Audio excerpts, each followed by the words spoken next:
निष्पक्ष निर्भीक जन क्रांति का पक्षधर एक सैलाब, बिना डरे जनता की हक की आवाज मेट्रो टुडे लाइव पर फॉलो एवं सब्सक्राइब करें।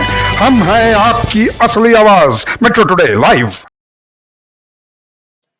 नमस्कार, मैं हूं सुशील शंकर। आप मेरे साथ देख रहे हैं मेट्रो टुडे लाइव, आपका अपना चैनल है।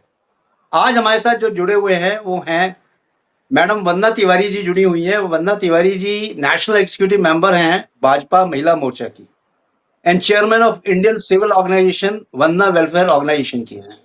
नेशनल स्पीकर है गौ गीता गंगा रक्षा मंच की। वंदना जी, आपका स्वागत है मेट्रो टुडे लाइव में। आभार सर। दूसरा हमारे साथ जुड़े हुए हैं कल्याण जी। कल्याण जी जयपुर से जुड़ते हैं और मंडल अध्यक्ष हैं सांगानेर से, कांग्रेस के। कल्याण जी, आपका बहुत बहुत स्वागत है मेट्रो टुडे लाइव में। धन्यवाद सर, थैंक यू। और शांतनु बैनर्जी का कोई इंट्रो कराने की जरूरत नहीं है, ये हमारे को एंकर हैं और जयपुर से ही हैं। ये कभी कभी आते हैं क्योंकि ज्यादातर ये फील्ड में रहते हैं और फील्ड में एंकरिंग ज्यादा करते हैं और डिबेट्स में थोड़ा कम आते हैं। तो शांतनु जी, आपका भी बहुत बहुत स्वागत है मेट्रो टुडे लाइव में। धन्यवाद सुशील। शांतनु जी, आज जो है डिबेट आप ही कंडक्ट करेंगे, लेकिन उससे पहले मैं एक वीडियो दिखाना चाहता हूँ। उस वीडियो को देखें, उसके ऊपर फिर होगी डिबेट। अल्लाहु अकबर, अल्लाहु अकबर, अल्लाहु अकबर, अल्लाहु अकबर, अल्लाहु अकबर।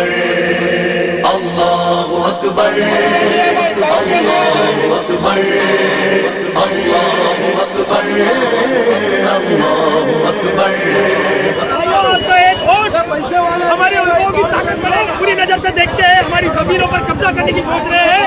हम उसके लिए आवाज लगी मुंबई वालों को। मैं चाहता हूँ हमारे उलमाओं के नाम पर हम लोग घटाने खटाने वाले ना देना चाहे। हिंदुस्तान से हमारी जगह को छीनने की कुछ लोग नापाक कोशिश कर रहे हैं। इस कोशिश को हम लोग नाकाम करेंगे, आगे रखेंगे भाई। अपनी गर्दनें कटा देंगे, लेकिन उलमाओं की बात को काटने नहीं देंगे भाई। उलमाओं का अल्लाहु अकबर, अल्लाहु अकबर, अल्लाहु अकबर, अल्लाहु अकबर, अल्लाहु अकबर, अल्लाहु अकबर।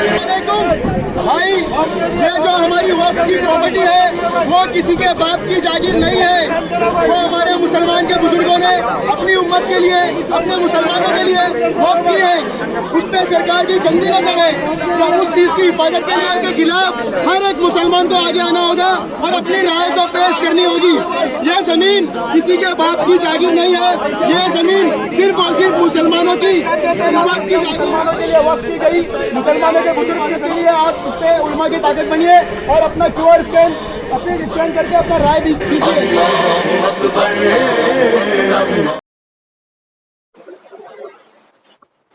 देखा आपने किस तरह से ये लोग यूनाइटेड है, ये आपने देख लिया।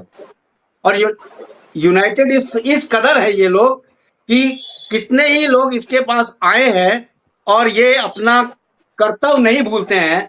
ये लोग कर्तव्य अपना करते ही जाते हैं। तो आज की जो डिबेट है वो डिबेट में सबसे ज्यादा है कि 3 करोड़ मुसलमानों ने जो दिया है, अपना यूनिटी दिया है, उतनी हिंदुओं के पास भी यूनिटी नहीं है। इसके बारे में वंदना जी आप पहले स्टार्ट करें, उसके बाद शांतनु जी आप टेक ओवर कर लीजिएगा। जी वंदना मैडम बोलिए। सर, ये मुसलमानों ने जिस चीज के अभी जो उन्होंने दिखाया कि ये जमीन हमारी है, किसी के बाप की नहीं है। बाप की नहीं है सर, ये शब्द संबोधन उग्रता दिखाता है इनकी यूनिटी के साथ साथ। जी जी। इस यूनिटी ने लोगों को आतंकवाद के सिवा और कुछ नहीं दिया है सर। लेकिन Correct. ये अपने मायने अपने अधिकारों को ये बहुत अच्छी तरह समझते हैं। जी। इनकी एकता जो मुझे लगता है कि हिंदुओं को भी सीखनी चाहिए।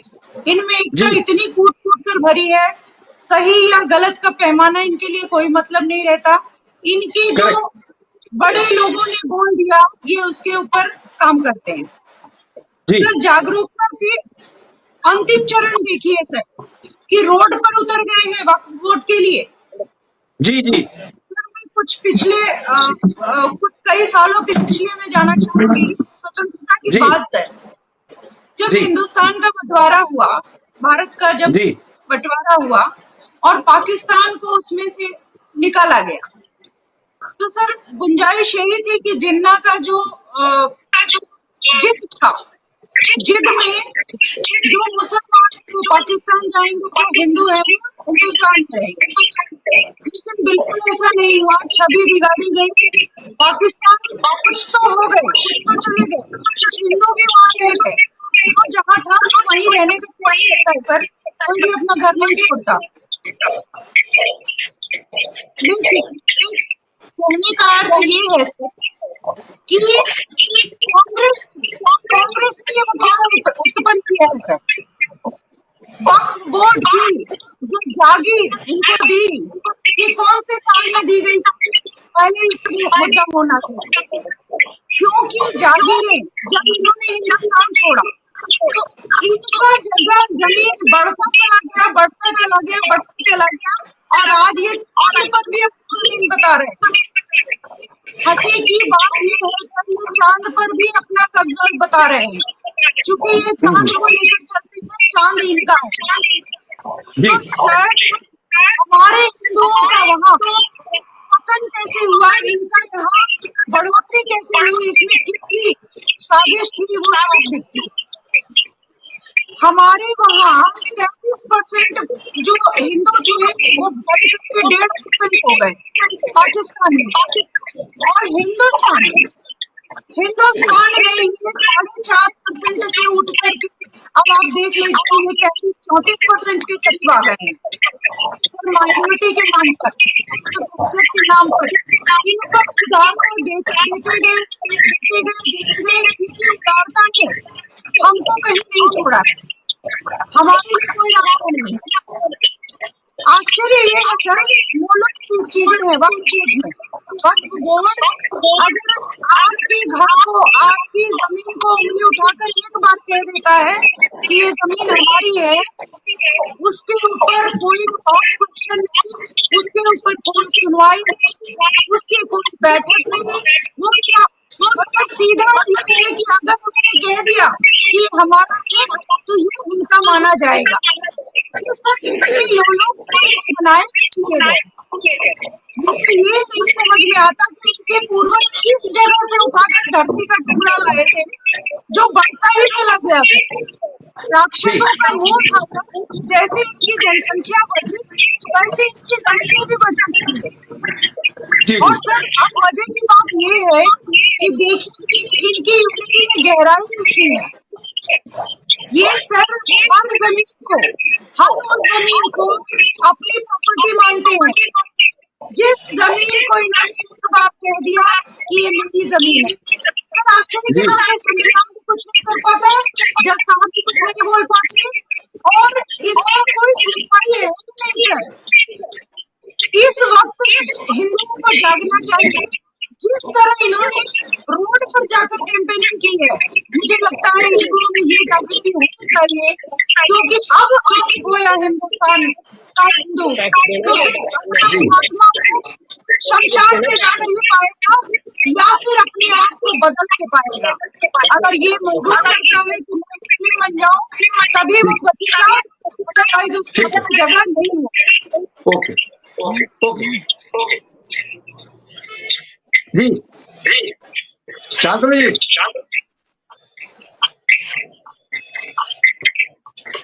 शांतनु जी आवाज आ रही है आपको मेरी? शांतनु जी आवाज आ रही है? नहीं आ रही सर। शांतनु जी आवाज नहीं आ रही है। कल्याण जी आप बताएं, 3 करोड़ मुसलमान आ चुके हैं इस समय, जबकि हिंदू एक में यूनिटी नहीं है। आपने अभी वीडियो में भी देखा होगा, ये सड़कों पे भी आ गए हैं। यूनिटी इतनी ज्यादा हो गई कि वक्फ बोर्ड अपना आगे की तरफ निकलता जा रहा है। आपकी क्या राय बताइए? देखिए, पहली बात तो ये है कि हम पुराना इतिहास अगर खोजते हैं, ढूंढते हैं, तो उस वक्त की परिस्थितियां कुछ और थी, और उस वक्त परिस्थितियां कुछ और थी, उसी के अनुसार ये लो बना है। बाकी जैसा कि हमारी छोटी बहन नंदना ये वंदना जी बता रही थी कि वक्त वो उसका हो जाता है।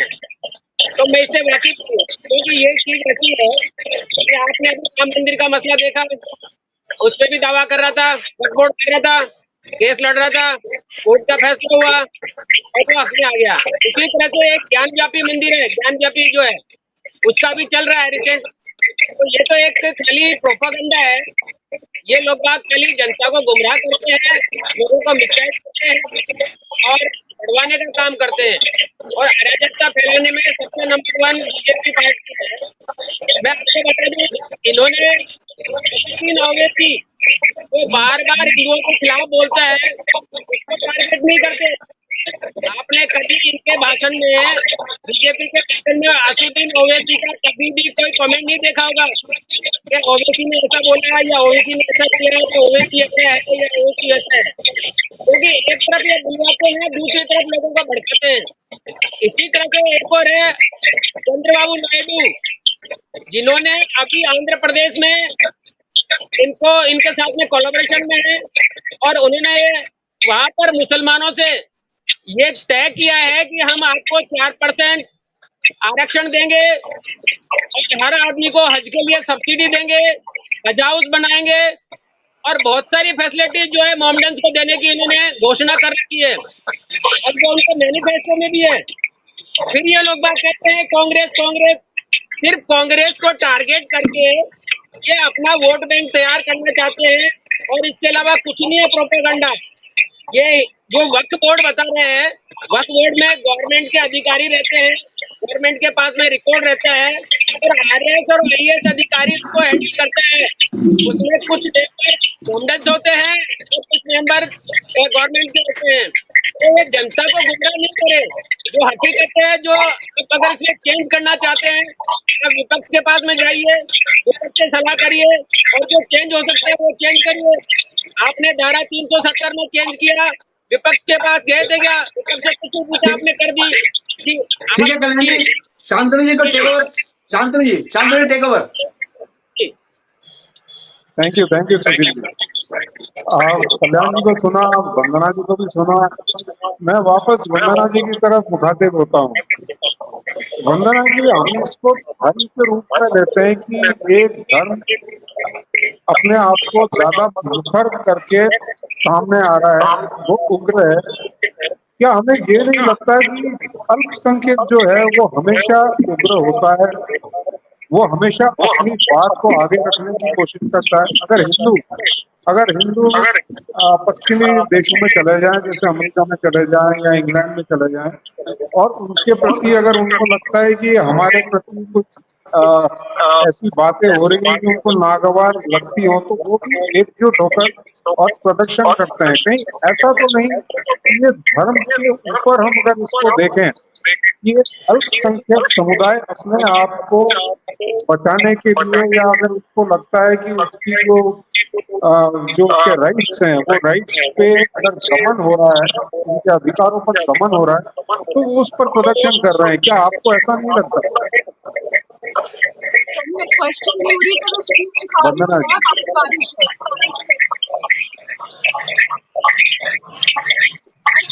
मैडम वंदना, रिकॉर्डिंग में बहुत ज्यादा डिस्टर्बेंस है। मैडम वंदना जी, शांतनु जी ये पूछ रहे हैं कि अल्पसंख्यक जो है ये अपने को ज्यादा उग्र बताती है और ज्यादा काम करने के लिए आती है, आगे आती है। बेसिकली अल्पसंख्यक के बारे में बता रहे हैं ये। हाँ, मैं ये पूछ रहा हूँ कि जैसे अगर हिंदू भी अगर हो, अगर वो किसी क्रिश्चियन मुल्क में चले जाएं, पश्चिम देशों में चले जाएं, और उनके अधिकारों पर अगर कुठाराघात होता है, तो वो भी एकजुट होकर लामबंदी करते हैं और अपनी आवाज को मुखर करने की कोशिश करते हैं। तो क्या ये नहीं लगता है कि हम धर्म के ऊपर नहीं जाकर हम ये देखें कि अल्पसंख्यक अपने आप को ऊपर लाने की कोशिश कर रहा है, उसको ये लग रहा है कि उसका दमन हो रहा है, इसलिए कर रहा है? सर प्रश्न मैं बहुत क्लियर सुन पा रही हूँ, लेकिन मैं बता रही हूँ सर। पहली बात तो ये है, अल्पसंख्यक अब अल्पसंख्यक रह नहीं गए। दूसरी बात, आतंकवाद, इनकी चरम सीमा पर है और ये पूरे ब्रह्मांड को पता है, पूरे विश्व पूरे सर्वव्यापी है कि इनकी कौम ज्यादा से ज्यादा आतंकवादी ही पैदा करती है। जी पहली बात ये है सर कि अगर ये लोग क्रिश्चियन मोड में चली जाए, या ये संभव नहीं है, या क्रिश्चियन लोग इनसे जुड़ जाए, ये भी संभव नहीं है। सर क्या होगा, आपने शेर जो होता है ना, वो अकेला शिकार करता है, वो अपनी काबिलियत से आगे बढ़ता है। हिंदू शेर फॉर्म शेर है, हिंदू जाति शेर है, लेकिन शेर का एक आलस, मतलब मेरा पेट भर गया, सो गई, ये हिंदू नीति में सबसे बड़ा पॉइंट है। इनकी कौम भेड़िए जैसी है, सियाल और भेड़िए जैसी। ये खुद डरपोक है सर, ये सिंगल नहीं लड़ते, ये जब भी लड़ते हैं झुंड में लड़ते हैं। आतंकवाद फैला के रखा है। मैंने कहा ये है सर कि अल्पसंख्यक अपनी बातों को, अपने मुद्दों को बहुत अच्छे से समझते हैं। अब आप सोचिए सर, अभी भाई साहब बता रहे थे कि IAS PCS देखते हैं, बिल्कुल नहीं सर। इनके वक्फ बोर्ड की, इनके 3 तलाक की, इनके अपने कानून इनके अलग होते हैं, जिसको देखने के लिए इनके अपने ग्रुप और इनका बोर्ड मेंबर बैठा होता है। कोई IAS नहीं देखता, कोई PCS नहीं देखता, और ना सर इस पे कोई सुनवाई होती है। पहली बार पंजाब में एक सिख जज ने एक ऐतिहासिक फैसला किया है कि पूरी की पूरी दुनिया की जमीन तुम अपने नाम लिखवा लो।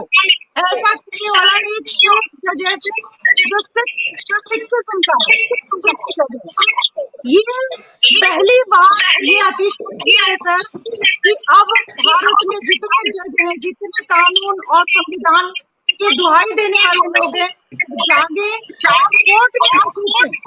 इनको ये मुद्दा किसने दे दिया कि ये किसी भी जमीन को उंगली उठाकर वक्फ बोर्ड की प्रॉपर्टी बना देंगे और उसके बाद सवाल करेंगे कि ये किसी के बाप का नहीं है। सर मैं पूछना चाहती हूँ, उनके बाप का है? उनके बाप का है क्या? उनके बाप ने उन्हें लिखित दिया था क्या? सर उनके पास ऐसा कोई कुछ नहीं है। ये बनाई झूठी तहरीरें लिख करके और ये अपनी जमीन साबित करने पे तुले हुए हैं। सर ये वो दिन दूर नहीं है कि हम अपने घरों में बैठे हुए हैं और ये हमारे घरों की जमीन को कह सकते हैं कि वक्फ बोर्ड में है, आप मकान आप करें, और नहीं तो जोर शोर से करवा दिया जाएगा। सर पाकिस्तान हिंदुओं का पलायन और हिंदुओं का पतन इस बात का गवाही है। सर बांग्लादेश POK ये सारे पतन और पलायन इस बात के गवाह हैं। अब क्या हिंदुस्तान चाहता है कि इनके आतंकवाद की छूट दी जाए, इनको गंदगी करने की छूट दी जाए? सर क्या चल रहा है? देश का हिंदू कहाँ सोया हुआ है, क्यों सोया हुआ है? ये जागने की चीज है। सर कल एक न्यूज आया था कि जूस वाले ने भगवान जाने कितने सालों से जूस की लिक्विड में यूरिन बनाकर पिलाया था सर, और उसको पीने वाले हजारों की संख्या, लाखों की संख्या में लोग होंगे सर। चलते फिरते सर गर्मी में जूस तो कोई भी पीता है, किसे पता है कि ये क्या क्या परोसते हैं? सर इस गंदगी में ये सर इस गंदगी को झेलने वाले हिंदू इतने नाकाबी कैसे हो गए? क्यों आवाज नहीं होती सर? 2 दिन आवाज उठती है फिर उसमें कुछ भी नहीं होता, बिल्कुल गलत है। ये कहते हैं सर ये हमारे देवी देवताओं के नाम पर होटल खोलते हैं, समाज में अपने काम करते हैं। सर मुझे लगता है कि अगर इनको अपने धर्म, अपने ईमान, अपने नाम, अपनी जाति पर फक्र है, क्यों नहीं ये खान साहब, मान साहब ये खुद अपना क्यों नहीं लगाती सर? ये हमारे देवी देवताओं को क्यों अडॉप्ट करके लोगों को गुमराह करते हैं? सर बौद्धिक जिम्मेदारी, नैतिक जिम्मेदारी में हाथ जोड़ सकती हूँ आपके चैनल के माध्यम से कि हिंदू जागो। नहीं जागोगे तो मैंने पहले भी कहा और फिर कह रही हूँ कि शमशान में ही जाकर खत्म होगा सब कुछ, या फिर आप चेंज होने के तैयार हो।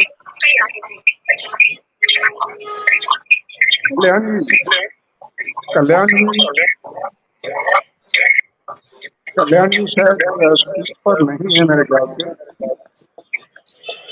कल्याण जी स्क्रीन पर नहीं है शायद। कल्याण जी अभी है मैं नहीं। हाँ कोई बात नहीं वंदना जी, मैं आपसे फिर वापस मुखातिब होता हूँ आपकी तरफ ही।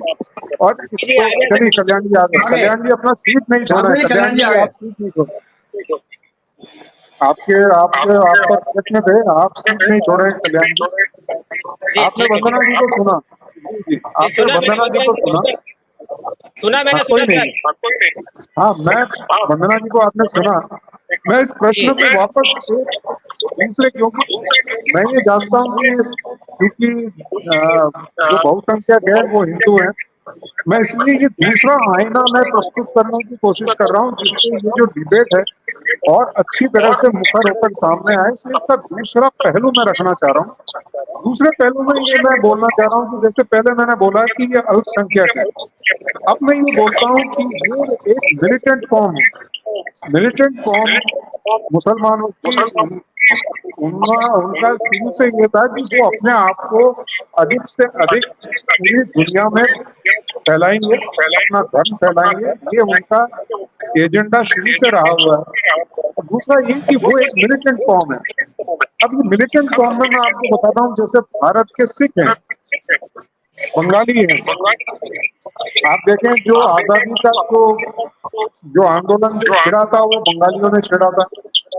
सिख आप देखें कि इतनी मिलिटेंट कौम है कि अपने भारत में भी राजनीतिक कुछ ऐसी घटनाएं हुई, कुछ प्रधानमंत्री जो थे उनकी हत्या वगैरह, ये वो, तो ये जो मिलिटेंट कौम है ये हमेशा मुखर होकर सामने आती है। तो चूंकि ये जो धर्म जो है जिस पर हम बात कर रहे हैं, ये मिलिटेंट कौम है, तो मिलिटेंट जो होता है वो कभी भी दबकर अपनी बात नहीं करता है, वो उग्र होकर, मुखर होकर और जबरदस्त रूप से वो सामने आता है। तो क्या आपको नहीं लगता है कि ये एक कारण हो सकता है? जी देखिए, मेरे विचार से सबसे बड़ी बात तो ये है कि ये जो अल्पसंख्यक है, और अल्पसंख्यक में यही नहीं, इसके अलावा हमारे यहाँ जैन धर्म को भी अल्पसंख्यक का दर्जा दिया गया है और अन्य भी अल्पसंख्यक है। मगर जिसकी हम बात कर रहे हैं वो लोग बाग कम पढ़े लिखे लोग बाग और बहुत जल्दी मिसगाइड होने वाले लोग बाग है, और उनका लोग बाग मिसयूज करते हैं।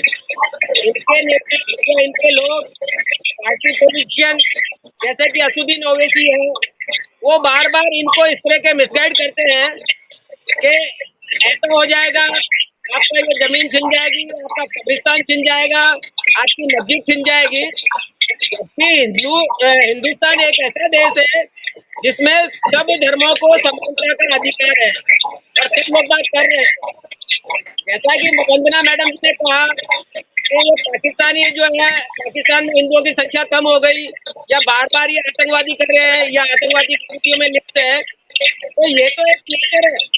आप अगर मान लो कोई आदमी गलती करता है तो आप उसको अरेस्ट करें, उसको गले नहीं लगाए। ये क्या करती है बीजेपी कि उनको गले लगवाकर दूसरे लोगों को भड़काना चाहती है। आप एक तरफ जो है वो लोग बाग उनको फैसिलिटी दे रहे हैं, जो लोग बाग इनके लिए अनाउंस कर रहे हैं, मैनिफेस्टो में क्लियर कर रहे हैं, उन लोगों के साथ में आप अपना अलायंस बना के गवर्नमेंट चला रहे हो, सत्ता सुख मांग रहे हो और फिर इसका अपोजिशन करते हो, तो ये कहाँ तक जायज है? भाई आप अपने स्टैंड पे तो रहे ना, और फिर ये कि आप बार बार एक ही पार्टी को बदनाम करने का काम कि कांग्रेस ने ऐसा कर दिया, कांग्रेस ने ऐसा कर दिया। अगर इसमें आपको कहीं पे कोई आपत्ति है तो आप जैसा जनता से आप उसके बारे में व्यूज लीजिए, आप जो विपक्ष पार्टी है उनसे सलाह लीजिए और आप करिए, कौन मना करता है? क्योंकि देश के हित में जो होगा वो सर्वमान्य होगा और सर्व आदमी मानेंगे। अगर इनका मोटिव कुछ और होता है, मैं आपको बताना चाहूंगा कि अभी कश्मीर में इन्होंने धारा 370 में अमेंडमेंट किया। धारा 370 हटाई नहीं, उसमें 35A में अमेंडमेंट किया और उसमें कश्मीरी पंडितों को पुनर्वास का वादा किया।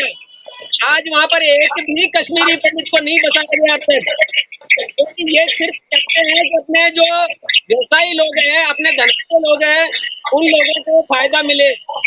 10 साल से बराबर 2 बार इन्होंने कार्यकाल देखा, कार्यकाल सोचा, मगर ये इसकी याद नहीं आई वक्फ बोर्ड की। अब वक्फ बोर्ड में इनको जमीनें जो दिख रही है वो गवर्नमेंट के पास में, गवर्नमेंट के अंडर में है, और वक्फ बोर्ड को छू रहे हैं। वो जमीनों पर इनके धनाढ्य व्यवसायियों की नजर है और ये वो जमीनें हड़पना चाहते हैं और देश को गुमराह करना चाहते हैं। ये चाहते हैं कि जनता लड़े और फायदा हमको हो, जनता लड़े और फायदा हमको हो। तो कश्मीर में हो रहा है। कश्मीर में आज आदमी कोई प्लॉट खरीदने नहीं जाता, आम आदमी वहां पर व्यवसाय करने नहीं जाता, मगर इनको अडानी साहब को वहां पर कई एकड़ जमीन जो है ना अलॉट कर दी गई है। और कश्मीर में जो है माइनिंग होती है, मैं आपको बता दूं, कश्मीर में माइनिंग होती है, वहाँ पर स्टोन्स निकलते हैं, बहुमूल्य स्टोन्स निकलते हैं। उनकी निकालने के लिए, उनको व्यवसाय करने के लिए इनका एक प्रोपेगेंडा है कि देश को लूटो, देश को बर्बाद करो और अपने धनाढ्य दोस्तों को फायदा पहुंचाओ। तो ये नीति गलत है। अगर इनको अमेंडमेंट करना है, गवर्नमेंट इनकी है, ये सत्ता में बैठे हैं, विपक्ष को प्रस्ताव दे, विपक्ष से सलाह करे, जनता से सलाह करे, जनता से राय करे और उसको अमेंडमेंट करे। जो देश में होगा जनता उनके साथ में होगी। दूसरी तरफ ये है कि ये कहते हैं साहब 30 करोड़ लोगों ने जो है मुस्लिमों ने अपने पक्ष में जो है ईमेल किया है, तो हम तो 80 करोड़ है, हम 80 करोड़ में से 30 करोड़ पीछे कैसे आगे कैसे निकल गए? क्या सारे के सारे बेवकूफ है? सारे के सारे मुसलमानों के सपोर्ट में है? तो ये चीजें सोचने वाली चीजें हैं कि अगर जो चीजें हैं ये प्रॉपर तरीके से लोगों को समझाए, प्रॉपर तरीके से लोगों को बताए कि ये जो बोर्ड जो है ना इस तरह से खराब है। क्योंकि आज की तारीख में रेलवे के बाद में सबसे ज्यादा जमीन वक्फ बोर्ड के अंडर में है और ये गुमराह करते हैं कि वक्फ बोर्ड ने जहाँ उंगली रखी वो जमीन इनकी हो जाएगी। तो ये भी एक नीति है, ये भी एक व्यापक प्रचार है। तो इसमें कोर्ट दखल दे सकता है, कोर्ट उस जमीन को ले सकता है और गवर्नमेंट की जमीन को या वक्फ बोर्ड नहीं ले सकते। जो जमीनें इनके हक में है या जो जमीनें 1947 में डिवाइडेशन से मुसलमान लोगों को जानती जो छोड़ गए थे, वो जमीनों का रिकॉर्ड इनके पास में है और वो गवर्नमेंट के थ्रू है, वो गवर्नमेंट के पास में भी है, इनके पास में भी है। इसलिए लोगों को मिसगाइड नहीं करे, लोगों को एक्टिव पोजीशन बताए और वक्फ बोर्ड की खत्म करने से या जमीन देने से जनता का क्या फायदा होगा वो बताए आप कि भाई अगर हमने ये बोर्ड खत्म कर दिया, ये जमीन ले ली, ये बोर्ड गवर्नमेंट के अंडर में आ गया, तो हम जनता के लिए क्या फायदा करेंगे इसमें? जनता को कितना प्रॉफिट होगा? जनता के लिए क्या बनाएंगे? जनता के लिए स्कूल बनाएंगे, होटल बनाएंगे या एयरपोर्ट बनाएंगे या एयरपोर्ट बनाएंगे? ये क्यों नहीं करते? तो जनता सवाल पूछती है, जवाब मांगती है और जनता कहती है कि आप इसका रिप्लाई करो। इसलिए हिंदू लोग चुप है। बार बार गुमराह करने से लोग बाग एक बार गुमराह हो सकते हैं, बार बार गुमराह नहीं हो सकता। इनकी बातों पे विश्वास नहीं है, इसलिए हिंदू लोग वोटिंग नहीं कर रहे। नहीं तो हम 80 करोड़ लोग बाग है, एक सेकंड लगता है 80 करोड़ होने में। कल्याण जी आप बहुत अच्छे प्रवक्ता हैं। आपसे एक सवाल मैं पूछता हूँ, उसका जवाब दो आप। जितने भी रेलवे स्टेशन हैं, उन रेलवे स्टेशनों के रेलवे लाइन के बीच में मजारें बनी हुई हैं।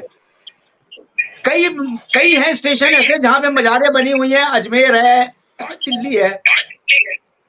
जी क्या ऐसा भी कोई स्टेशन है या रेलवे लाइन है जहां पे हिंदू ने अपना कोई मंदिर बनाया है? देखिए यही तो गलती है ना, ये नहीं, गलती नहीं है। आप बोल रहे हैं कि ये मजारे वैध नहीं है, वक्फ बोर्ड जो कर रहा है सही कर रहा है। ये मजारे वैध नहीं है। न वक्फ बोर्ड इनको इजाजत देता है कि आप रेलवे की लाइन के बीच में आप जगह करो। गवर्नमेंट नहीं हटाती है, ये गवर्नमेंट का काम है, प्रशासन का काम है। गवर्नमेंट क्या हटाए इनको? गवर्नमेंट हटाने के लिए आती है तो ये लोग तो एकता दिखाते हैं। एकता दिखाने में क्या होगा? कहाँ हटा सकते हैं ये? देखिए ये इस बात से मैं सहमत नहीं हूँ। अगर मान लो कोई रिसेंटली कोई आतंकवादी आदमी है या बदमाश आदमी है, उसने जगह कवर कर ली तो आप छोड़ देते हो। कल्याण जी एक भी मजार को एक भी मस्जिद को आप छू के देख लीजिए, तो क्यों नहीं? इनकी एकता कितनी ज्यादा। हमारी हिंदुओं में एकता है क्या? कभी किसकी है? हमारे हिंदुओं में एकता है क्या? सनातन धर्म में एकता है? ये कह रहा हूँ, ये लॉ एंड ऑर्डर को मेंटेन करने की कमी किसकी है? जनता लॉ एंड ऑर्डर मेंटेन करती है। लॉ एंड ऑर्डर की बात ही नहीं हो रही है यहाँ पे कल्याण जी, लॉ एंड ऑर्डर की बात नहीं हो रही है। बात हो रही है एकता की। हिंदू ने क्यों नहीं, ये लोग इतने ईमेल कर चुके हिंदुओं ने क्यों नहीं ईमेल किया? क्या एक एक हिंदुओं को जाके बोला जाएगा ईमेल करने के लिए? ईमेल करने की बात नहीं है, आप क्यों नहीं हटाते? गवर्नमेंट आपकी है सर, आप क्यों चुप बैठे हैं? पब्लिक से क्यों उम्मीद रखते हैं? आप चाहते हैं कि पब्लिक लॉ एंड ऑर्डर तोड़े, पब्लिक गुनाह करे? लॉ एंड ऑर्डर, इसका मतलब यह है। एक और देखिए, एक और वीडियो देखो, एक और वीडियो देखो, सबसे एक और पहले वीडियो फौज, देखो। सबसे पहले फौज, मिलिट्री, दूसरा रेलवे, उसके बाद वक्फ। इतना बड़ा जमींदार होने के बावजूद, 8 से 9 लाख एकड़ जमीन होने के बावजूद, हम किसी बेवा को वजीफा भी उससे नहीं दे पा रहे। अब बेहतर मैनेजमेंट के नाम पर बीजेपी इसमें डाका डालने की कोशिश कर रही है। बेहतर मैनेजमेंट और मुसलमानों के लिए, और बीजेपी, ये तो कोई सोच ही नहीं सकता है। बीजेपी का दखल आना मतलब मुसलमानों के लिए कोई तकलीफ शुदा बात होने है, ये पक्की बात है। रेलवे बिक गया, एयर इंडिया बिक गया, एयरपोर्ट बिक गया, सी पोर्ट बिक गया, क्या बचा है?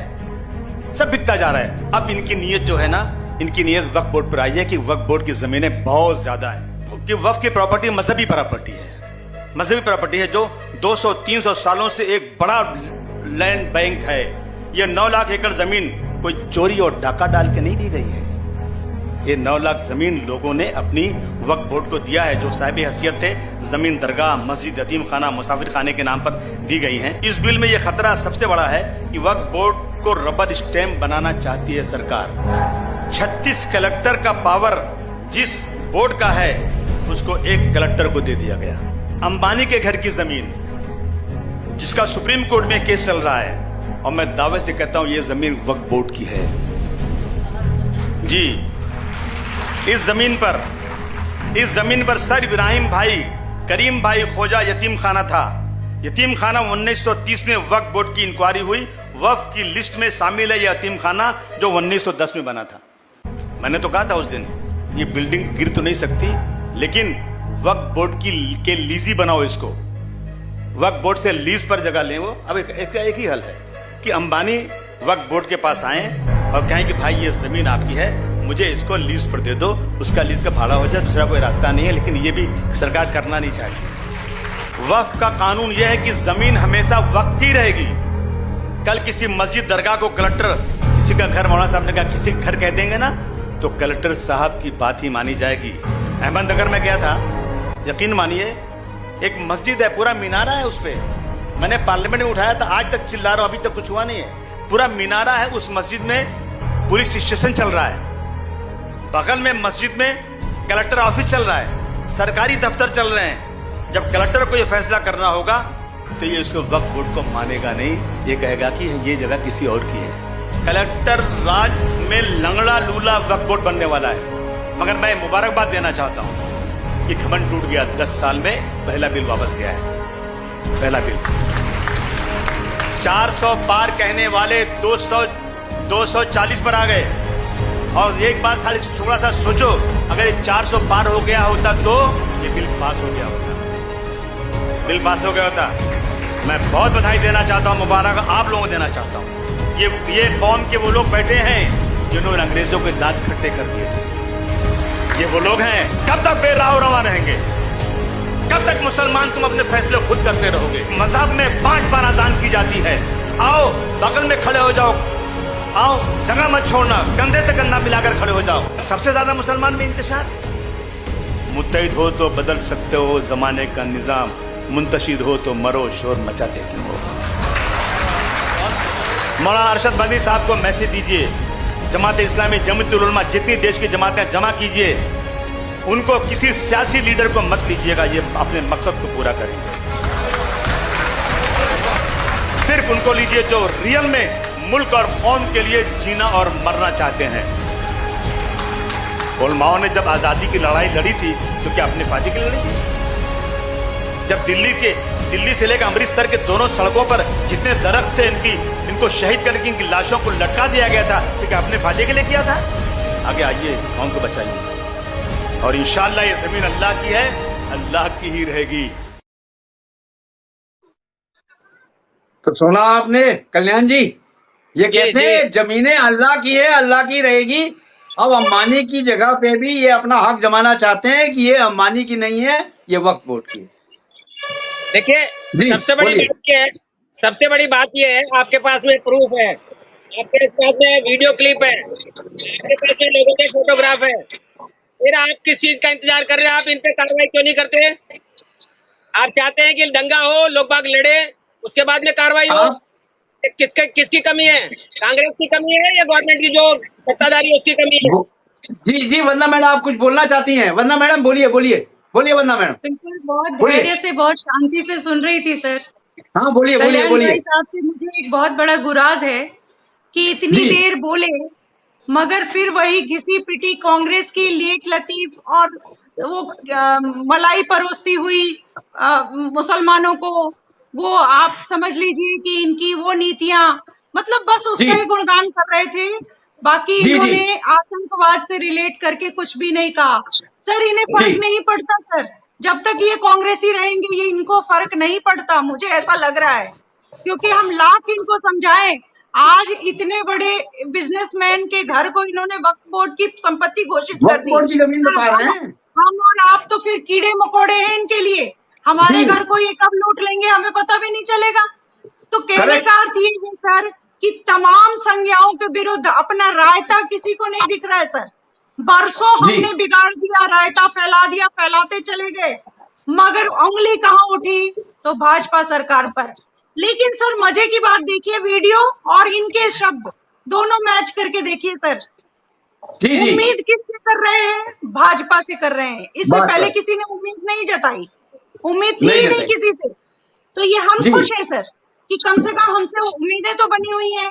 दूसरी चीज सर, इन्होंने अभी अभी थोड़ी देर पहले कहा कल्याण भाई साहब ने, और शायद उस क्लिपिंग को भी सुना, कि उन्होंने ये कहा कि बीजेपी अगर 400 पार आ जाती जी, तो जी। इसमें पक्का संशोधन था। इसका जी, जी। मतलब बीजेपी अपने एजेंडे पर सही काम कर रही है, देश और राष्ट्र को बचाने का काम कर रही है, और जी। इस राष्ट्र के काम को बचाने के विरोध में जो खड़ा है, जो सर करता क्या है? संसद में वॉकआउट कर लेना। इन लोगों का सबसे बड़ा पेशा देखिए सर, हमने रायता फैलाया, कोई रायता समेटने आया तो उसे हम समेटने भी नहीं देंगे। क्या करेंगे? हम संसद का दिन पर दिन खा जाएंगे, हल्ला चिल्ली करेंगे, गुंडागर्दी करेंगे, संसद की वॉकआउट कर लें। गरिमा को नष्ट करेंगे। सर जी। वहां भी जो चलते हैं चप्पल जूते, कोई सामान उठा के फेंक देना, मतलब क्या ये हम उनको प्रतिनिधि इसलिए चुनते हैं कि वो वहां जाएंगे? हम तो साधारण डिबेट में बैठे हैं सर, हम फिर भी जी। सामने वाले की बात को सुनते हैं, तवज्जो देते जी। हैं। क्या उनमें इतना धैर्य नहीं है, उनमें इतना संस्कार नहीं है? तो सर वॉकआउट करके आप किस रायते को कब समेटने की कोशिश करवाने में तुले हुए हो? आप उंगली उठा ही कैसे सकते हो? फैलाया तो आपने है, बिगाड़ा आपने है, कितनी उम्मीदें बना लोगे भाई? कोई मजाक थोड़ी है। अब आप सोचिए इनकी नीतियां, इन्होंने कब अपने कानून को, इन्होंने अपने शरिया लॉज को कब हमारे कानून के साथ मैच किया? इन्होंने हमेशा यही कहा कि हमारे धर्म पर, हमारे संप्रदाय पर किसी और कानून का कोई हक नहीं है। हम जो कहेंगे हम उस नीति का वो पालन सच है। करेंगे, हमारे जो जी। लोग कहेंगे हम उस नीति का पालन करेंगे। तो बताइए सर कि जब वक्फ बोर्ड पर इतने बड़े बिजनेसमैन का, सर अगर अंबानी अडानी आने लग गए तो वो दिन दूर नहीं है कि ये पूरी की पूरी जमीन को, मैं जज साहब को सलाम करती हूँ, वो जज साहब जो भी थे, वो सरदार जज को मैं सलाम करती हूँ कि कल उन्होंने गुस्से में आकर अगर ये शब्द कहा कि पूरी की पूरी धरती ही तुम लोग ले लो क्योंकि वो सब कुछ वक्फ बोर्ड की है। तो सर कहने का अर्थ है कि एक शेर दिल इंसान तो है जो जज की कुर्सी पर बैठकर इतनी गंभीर बात बोल गया। सर वो एक जज होकर बोल सकता है, तो क्या कल्याण भाई साहब थोड़ी देर कांग्रेस के लबादे से बाहर आकर इंसानियत की बात नहीं कर सकते? क्या आतंकवाद पे बात नहीं कर सकते? सर अगर कहीं कुछ नष्ट होता है तो क्या, मैं मानती हूँ अगर गोली चल रहा है, बारूद चल रही है, सर वो पूछ पूछ के घर जलाएगी क्या कि ये बीजेपी वालों का है इसे जला दो, कांग्रेस वाले हैं इसे बचा दो, सीपीएम वाले हैं इसे बचा दो, तृणमूल वाले हैं इसे बचा दो? बिल्कुल नहीं सर।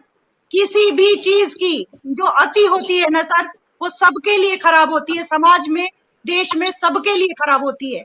उसके लिए ये खोना पड़ेगा सर। और वॉकआउट करना, देश के पैसे को उस तरह से दोलमोल करना, ये किसी भी पार्टी को शोभा नहीं देता। हमने इसके लिए प्रतिनिधि नहीं भेजे हैं। और 400 पार, सर यकीन मानिए 400 पार होता तो बीजेपी हर उस जायज पक्ष को इस बार निपटा देती जो इन लोगों ने बहुत बड़े बड़े चीजों में फैला रखे हैं। मैं गर्वित हूँ Correct. सर कि मैं बीजेपी का एक पार्ट हूँ। मैं गर्वित हूँ। जी जी जी। देखिए शांतनु सबसे जी बड़ी बात 30 सेकेंड्स हैं। हाँ बोलिए बोलिए, आप बोल लीजिए। 30 बड़ी सेकेंड्स बात है, तो बोलिए ये है, आप।